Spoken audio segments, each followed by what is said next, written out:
오늘 이 시간 우리에게 주시는 하나님의 말씀, 역대상 9장 1절에서 9절의 말씀이 되겠습니다.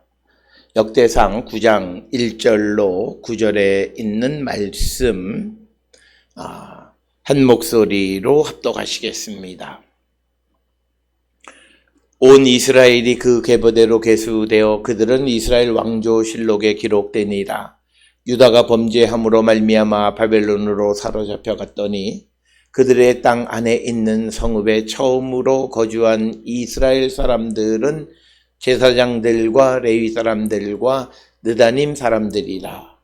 유다 자손과 베냐민 자손과 에브라임과 므낫세 자손 중에서 예루살렘에 거주하는 자는 유다의 아들 베레스 자손 중에 우대이니 그는 암미후세 아들이요 오므리의 손자요 이므리의 증손이요 바니의 현손이며 실로 사람 중에서는 맏 아들 아사야와 그 아들들이요 세라 자손 중에서는 여우엘과 그 형제 690명이요 베냐민 자손 중에서는 하스누아의 증손 호다위야의 손자 무슬람의 아들 살루요 여로함의 아들 이브노아와 미그리의 손자 우시의 아들 엘라요 이브니야의 증손 루엘의 손자 스바자의 아들 무슬람이요 또 그 형제들이라.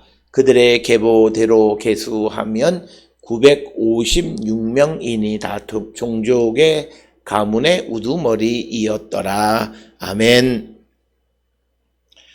오늘 우리가 함께 읽은 역대상 9장 1절로부터 9절에 있는 말씀은 이제 2장 2절로부터 8장 40절까지에 기록되어졌던 이스라엘의 자손들에 관한 족보의 그 마무리와 그리고 이제 이스라엘 유다의 범죄함으로 바벨론 포로로 잡혀갔던 자가 돌아와서 다시 역사를 기술하게 되어졌는데 그때 예루살렘에 처음 거주했던 사람들이 유다와 베냐민 자손이다 라고 하는 것이 오늘 주시는 9장 1절로부터 9절의 말씀이 되겠고 오늘 주시는 역대상 9장 전체 44절 가운데에 27절이 이미 성경의 다른 부분에서 언급되어졌던 그런 내용들을 인용하고 있고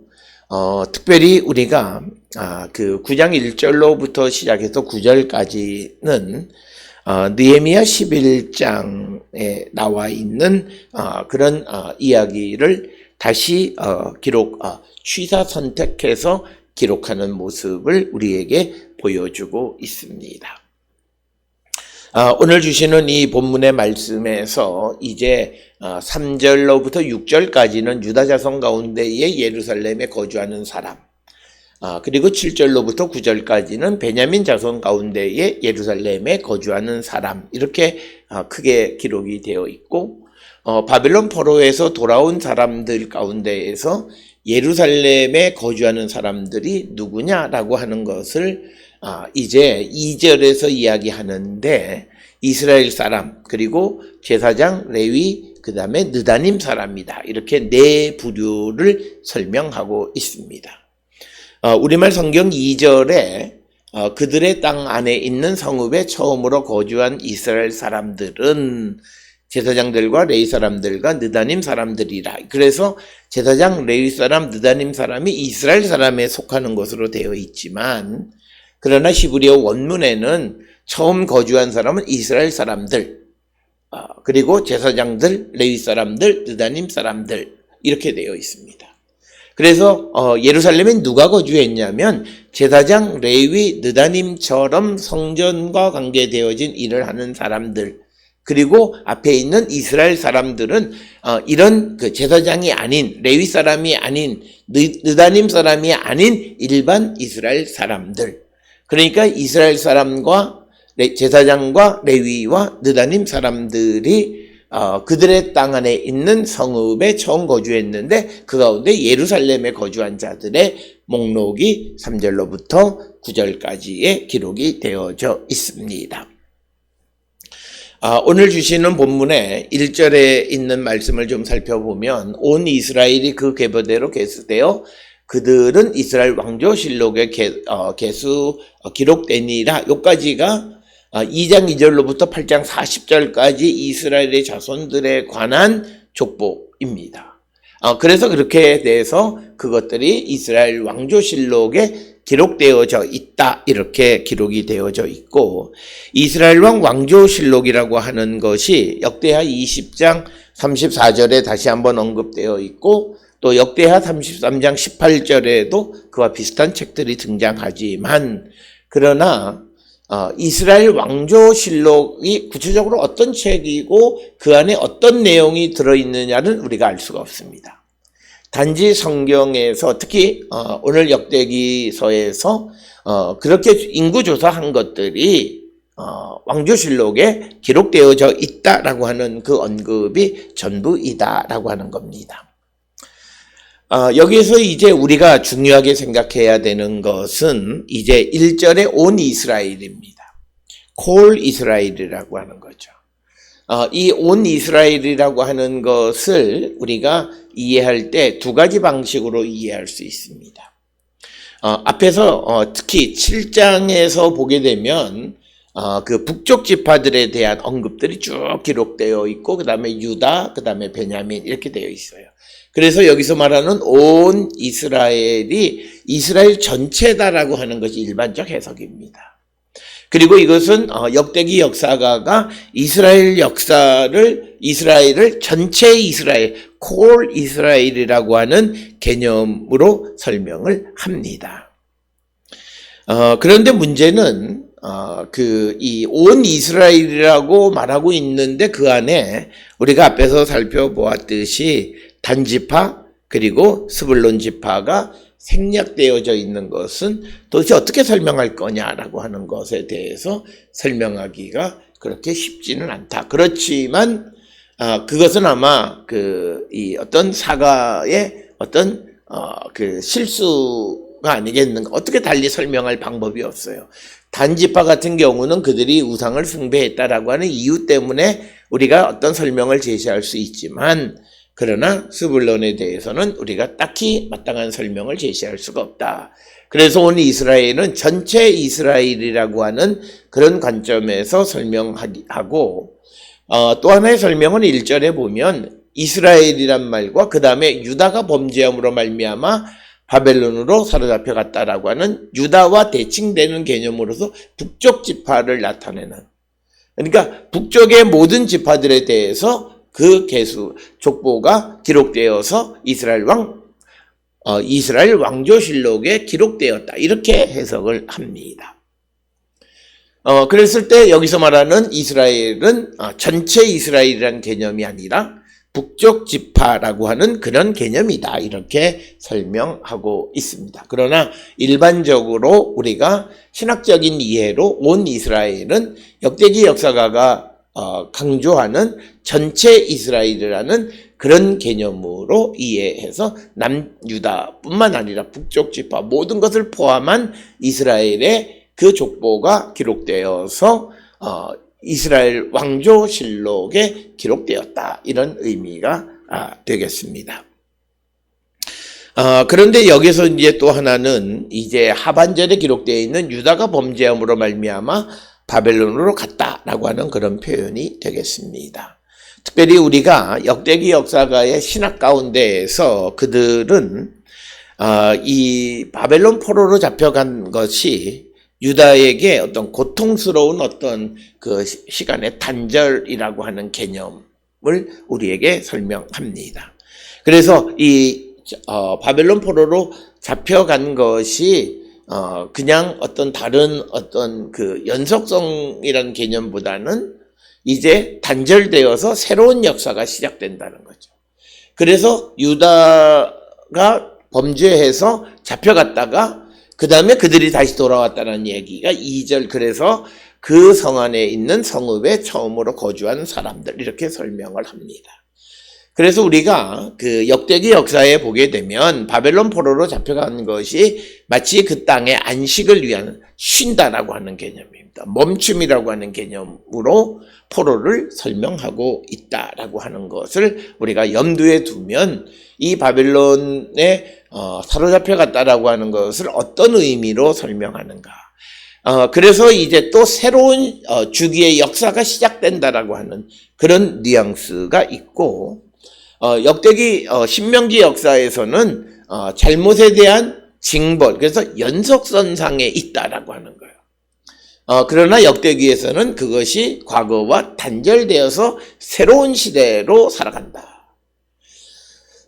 우리가 이런 역대기 역사의 역사 인식은 결국 무엇과도 같으냐면, 이제 우리가 예수 그리스도를 영접함으로 새 사람이 되었다라고 할 때 과거의 나와 단절이라는 개념은 바로 오늘 우리가 읽은 역대기 역사가의 유다가 범죄함으로 말미암아 바벨론으로 사로잡혀갔다. 근데 2절에 그들이 돌아왔다라고 하는 개념에서 돌아온 것은 과거와는 전혀 다른 역사, 새로운 역사의 시작이라고 하는 관점, 그런 개념을 가지고 있다라고 하는 겁니다. 따라서 우리가 구약 성경에 있는 이 유다가 사로잡혀갔다, 포로로 잡혀갔다라고 하는 것에 대한 신학적 입장도 다르다는 거죠. 신명기 역사는 범죄에서 죄받고 그래서 벌받아서 가서 하나님이 그들을 고쳐서 다시 돌려보내신다라고 하는 그런 개념인데, 역대기 역사는 그 시대가 끝났고 멈추고 그리고 다시 새로운 역사가 시작됐다라고 하는 겁니다. 그랬을 때 새로운 날은 과거와 연속성이 없다라고 하는 그런 신학적 개념이고, 바로 이것은 우리가 바울 서신에서 등장하는 우리가 예수 그리스도 안에서 새로운 피조물이 되었다라고 하는 것은 이전과의 완전한 단절을 얘기한다라고 하는 그 신학적 기초가 바로 이 역대기 역사에서부터 시작되어졌다라고 하는 사실을 우리가 기억하셔야 되고, 특별히 오늘 우리에게 여기서 보여주는 것은 새로운 역사를 시작하면서 이 지금 역대기 역사를 기록한다라고 하는 거예요. 그래서 우리가 과거 역사를 기록하는 것은 과거에 고착화되기 위한 것이 아니라 과거를 성찰하고 회심하고 새 길을 찾기 위한 것이다 라고 하는 사실입니다. 따라서 이 역대기 역사가 이 족보를 통해서 과거를 보여주는 것은 과거에 머무르기 위한 것이 아니라 그것을 통해서 미래의 방향과 길을 제시하기 위한 것이다 라고 하는 것을 우리가 아주 중요하게 기억하여야 한다라고 하는 것입니다. 그래서 유다가 범죄함으로 말미암아 바벨론으로 사로잡혀 갔다라고 하는 거고, 특별히 우리가 성경을 통해서 보게 되면 특히 역대기 역사에서는 북쪽 이스라엘 사람들에 대한, 그러니까 북쪽 지파에 대한 포로에 관한 그들이 사로잡혀 갔다라는 언급이 잘 없어요. 주로 유다와 베냐민입니다. 그 말의 의미는 앞에서 설명한 것처럼 이제 사로잡혀 가서 과거가 단절되어져서 새로워진 유다와 베냐민이 새로운 역사를 담당할 수 있다라고 하는 것을 내포하는 그런 의미도 있다라고 하는 것입니다. 이것은 우리가 굉장히 중요한 그런 포인트고 성경을 이해하는 데 있어서 굉장히 중요한 거예요. 우리가 예수 그리스도를 영접했다라고 이야기하면서 주님을 영접했으면서도 과거와의 단절이 없는, 그래서 우리가 예수를 믿으면서도 과거에 잘못된 것을 반복하는 일을 행하는 것은 이 범죄함으로 말미암아 사로잡혀갔다라고 하는 개념, 이 개념은 우리가 예수 그리스도의 십자가의 죽음과 같은 개념이죠. 그래서 이제 우리가 예수님이 부활하셨다는 것은 다시 사로잡혀갔던 자리에 돌아오게 되어졌는데 그 돌아온 사람은 새로운 것이라는 거예요. 그래서 오늘 주시는 본문의 말씀에서 유다가 범죄함으로 갔지만 다시 돌아왔고, 그것은 베냐민도 마찬가지다라고 하는 것은 바로 이것은 이제 그 역대상 5장 25절에 베냐민에 관해서 기록하고 있습니다. 그래서 이제 유다와 베냐민이 새로운 역사를 담당할 만하다라고 하는 개념을 갖고 있고, 여기에서 사로잡혀 갔다라고 하는 표현은 그런 의미에서는 긍정적인 호칭이고, 그 사로잡혀 갔다라고 하는 것을 북쪽 지파에 대해서는 언급하지 않는 것은 그런 의미가 있다라고 하는 것입니다.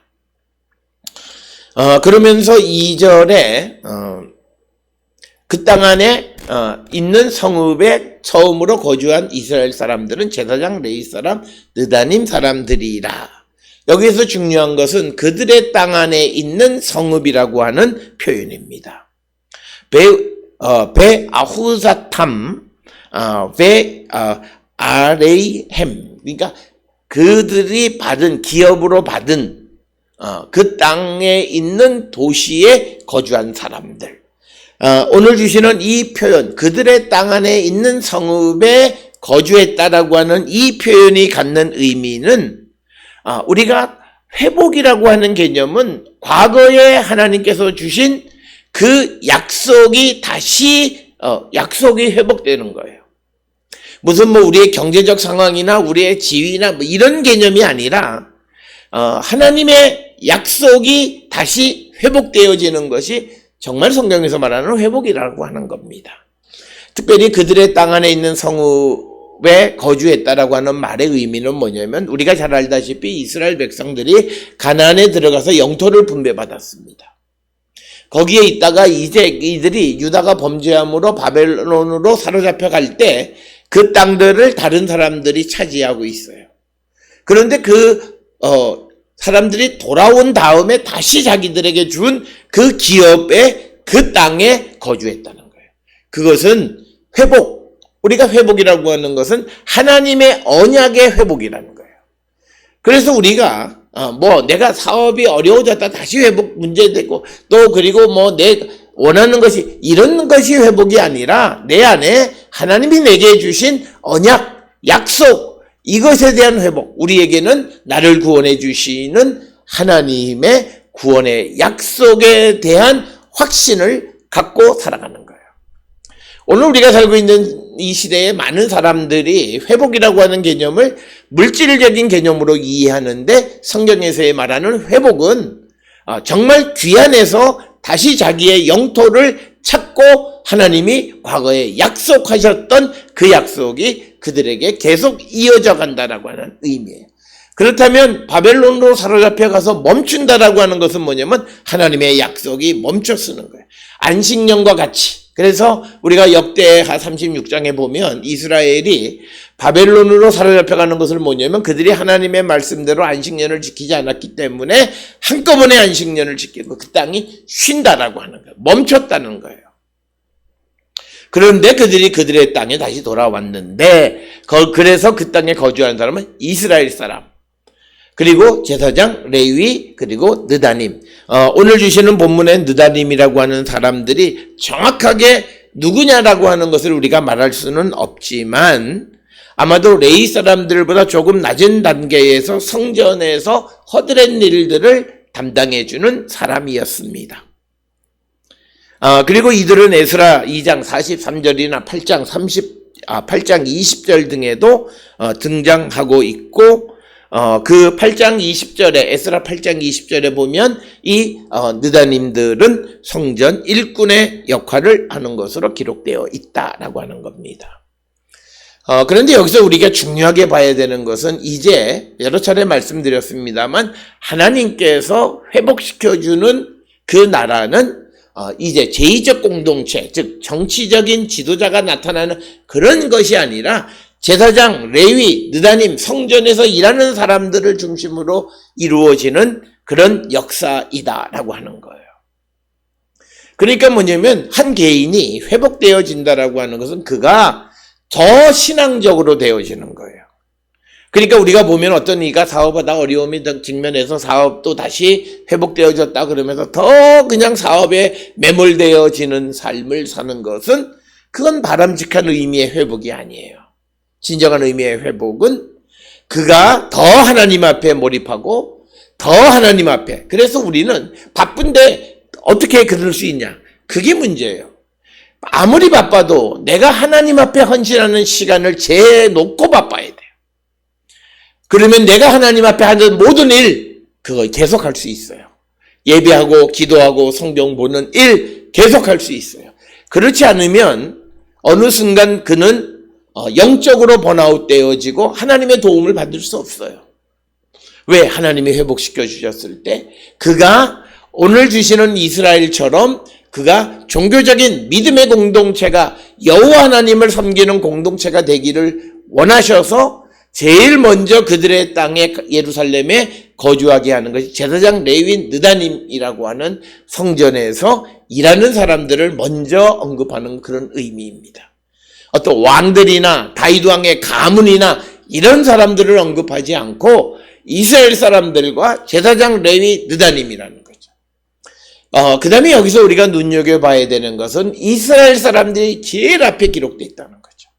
그런데 이것은 뭐냐면 아무리 종교적 공동체가 된다고 해서 종교적인 일을 감당하는 제사장 레위 느다님들이 중요하기는 하지만 더 중요한 것은 그 나라를 구성하는 이스라엘 사람들이라는 거예요. 그러니까 일반 사람들이라는 거예요.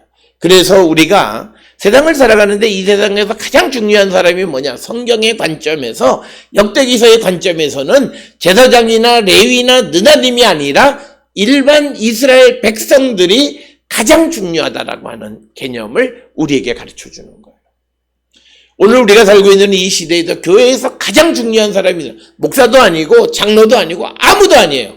성도가 가장 중요한 사람이라는 거예요. 레이맨이 가장 중요한 사람이라고 하는 사실을 우리에게 보여주는 것이 오늘 주시는 2절의 말씀이 되겠고, 이제 3절에서 유다 자손, 베냐민 자손, 에브라임 자손, 므낫세 자손 중에서 예루살렘에 거주한 자는 이렇게 기록되어 있어요.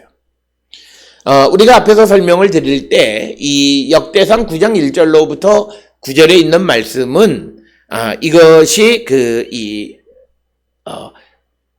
느헤미야 11장에 있는 내용과 매우 유사하다 이렇게 말씀을 드렸습니다. 특히 그 느헤미야 11장 4절로부터 9절에 있는 말씀.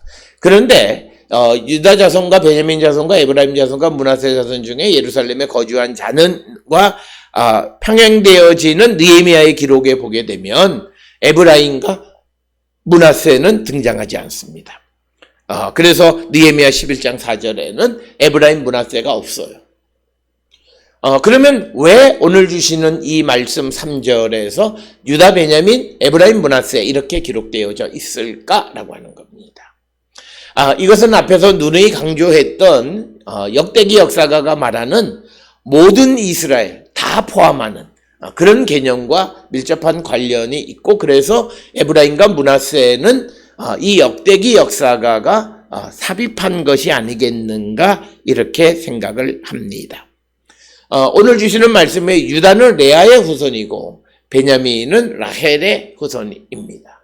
그리고 에브라임과 므낫세는 그 요셉의 아들, 즉 역시 마찬가지로 라헬의 그런 후손들인데, 오늘 주시는 말씀에서 유다와 베냐민은 레아와 라헬의 후손들을 통해서 하나님께서 그 역사를 이루신다. 즉 이것은 그 12아들이 있지만 결국은 그 정실에서, 그러니까 하나님께서 허락하신 그 자녀의 그 아내의 자녀들을 통해서 하나님의 역사가 이루어진다. 첩의 자녀를 통해서가 아니다라고 하는 겁니다. 이것은 하나님이 처음 약속하신 약속의 성취와도 같습니다. 우리가 알다시피 아브라함도 자기가 아이 없으면 에벤에셀 엘리에셀을 자기의 후계자로 삼으려 했지만 그것도 아니었고, 또 이스마엘 역시도 마찬가지였습니다. 하나님은 하나님의 약속이 있어요. 그 약속을 믿지 못함으로 사람이 행한 행위가 엘리에셀이나 이스마엘과 같은 그런 부산물이 생겨난 것입니다. 그러나 하나님의 계획은 이삭을 통해서라고 하는 겁니다. 또 마찬가지로 또 레아와 라헬도 마찬가지고, 거기에 그 빌라나 실바 같은 경우에는 서로 그 여인들이 자기가 더 아들을 낳고 싶어서 남편에게 보내준 것. 우리가 성경을 볼 때 하나님께서 실바와 또는 빌하를 통해서 하나님이 그냥 주셨다는 개념은 없어요. 하나님께서 주신 자녀들은 레아와 라헬에게서 주신 자녀이다. 그들이 결국은 우리가 정통성 있는 자이다라고 하는 것입니다.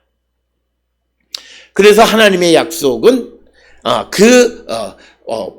그 종의 자녀를 통해서가 아니라 하나님께서 약속하신 그 자녀를 통해서 이루어 가신다라고 하는 사실을 우리에게 보여주는 것이 3절의 말씀이고, 그러나 전체 이스라엘이라고 하는 개념 때문에 에브라임, 므낫세를 나중에 첨언한 것이 아니겠는가 이렇게 추정을 하지만 우리가 정확한 것은 알기가 매우 어렵다라고 하는 것입니다. 이제 4절에 그러면 유다 자손과 4, 5, 6절입니다. 4절에 보게 되면 유다 자손 가운데에서 베레스의 자손 우대. 근데 그는 암미후세 아들이고 오므리의 손자고 이므리의 증손 바니의 현손이다. 이렇게 기록되어 있고, 그 다음에 또 5절에서는 실로 사람 중에 맏아들 아사야와 그의 아들들이다. 이렇게 기록이 되어 있습니다. 그러나 오늘 주시는 본문에 이 실로 사람이라고 하는 것이 이 실로가 아니라 셀라의 아들이다 이렇게 이해합니다. 왜냐하면 우리가 알다시피 유다의 아들은 베레스, 셀라, 세라입니다. 그런데 4절에서 베레스의 자손이 기록되어 있고 6절에 세라의 자손이 기록되어 있는데 5절에서는 뚱딴지같이 실로 사람이 등장하는데 이 실로 사람은 바로 셀라이다 라고 하는 거예요. 그래서 유다의 세 아들 베레스와 셀라와 세라의 자손들을 언급하고 있다 이렇게 이야기하고 있습니다. 그래서 각각 유다의 베레스의 자손 그 가운데 이제 우대라고 기록이 되어 있는데 이 우대는 느헤미야 11장 4절에 보면 아다야로 기록되어 있습니다.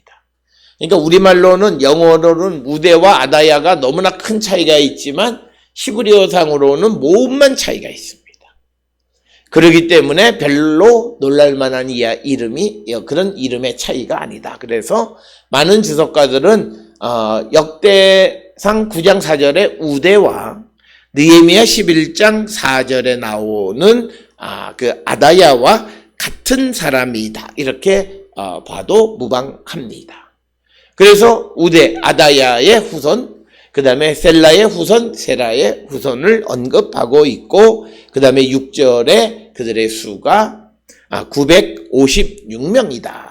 그래서 오늘 주시는 본문의 말씀에서 그 형제 695명이 즉 세라의 자손들의 수이냐 아니면 유다의 아들들 즉 베레스의 후손, 셀라의 후손, 세라의 후손을 다 합한 것이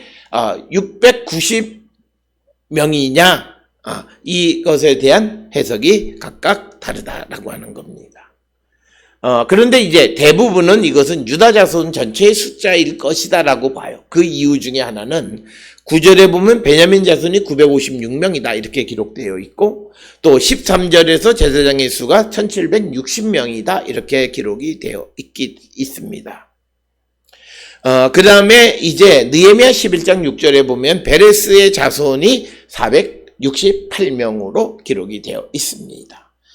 그래서 이런저런 상황을 통해서 이 여우엘과 그 형제 690명은 아마도 베레스의 자손 그러니까 유다의 자손 전체를 의미하는 것이다 이렇게 설명하기도 하고 느헤미야 11장 4절에 베레스의 자손이 468명으로 기록되어 있으니까 아마 이 6절에 나오는 것은 세라 자손의 숫자일 것이고 그 다음에 셀라의 후손들은 수를 기록하지 않았다 이렇게 주장하기도 합니다. 그러나 우리가 정확하게 그 수를 알기는 어렵다.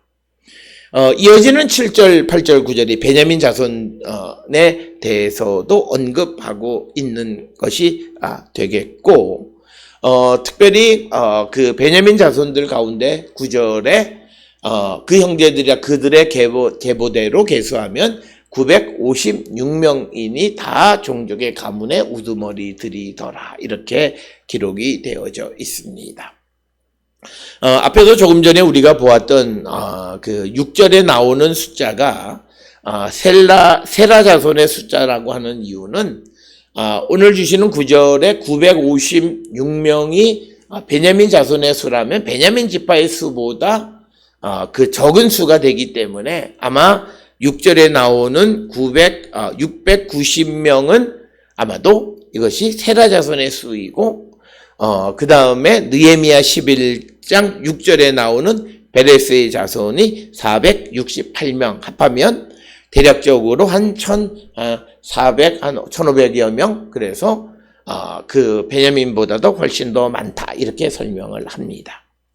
자, 오늘 주시는 역대상 9장 1절로부터 9절은 바벨론 포로에서 돌아온 유다와 베냐민 자손들이 예루살렘에 거주한 것에 대해서 기록하고 있습니다. 오늘 주시는 이 말씀을 통해서 우리는 새로운 시대를 시작할 때 과거를 성찰하고 새로운 길을 제시하기 위해서 역사를 기록했다라고 하는 것이고, 그리고 하나님께서 회복해 주신 새로운 공동체, 새로운 이스라엘은 정치적 그런 다윗과 같은 그런 정치적 공동체라기보다는 제의적인 제사장과 같은 왕 같은 제사장들이 활동하는 그런 제의적 공동체임을 강조하고 있고, 그 제의적 공동체에서 중요한 것이 백성들임을 우리에게 가르쳐 주는 겁니다. 그러면서 이스라엘의 회복이라고 하는 것은, 귀환에서 회복이라고 하는 것은 그들이 분배받았던 과거의 약속을 그대로 계승하는 것. 그래서 우리가 회복되어진다라고 하는 것은 하나님이 우리에게 주신 언약을, 약속을 다시 받는 것이고, 경우에 따라서는 새로운 언약도 우리에게 주어진다라고 하는 것입니다. 앞에서 우리가 역대상 8장을 통해서 베냐민 지파와 예루살렘과의 관계에 대해서 설명을 했습니다. 그런 관계를 설명한 후에 지금 9장 1절로부터 9절, 특히 9장 7절부터 9절에 베냐민 지파가 예루살렘에 거주하는 것의 당위성을 우리에게 제공해 주고 있다라고 하는 것입니다. 하나님께서 회복하시는 역사는 그들의 규모가 크고 힘이 있고 능력이 있고 이런 것이 아니라 무엇보다도 하나님의 언약을 계승한, 하나님의 언약에 충실한 자들을 들어서 하나님은 새 시대의 역사를 구성하시고, 그래서 하나님께서 야곱 시대의 라헬을 통해서 주셨던 그 약속 언약이 이제 수백 년이 지난 후에, 1000년 이상 지난 후에 바벨론에서 돌아온 후에도 그 후손들을 통해서 새로운 이스라엘을 건설하시는 것을 우리에게 보여주는 것이 되겠습니다. 따라서 우리도 무엇보다도 하나님의 언약을 믿고 그 약속에 충실한 삶을 사는 그런 거룩한 백성들이 다 될 수 있기를 주의 이름으로 축원합니다.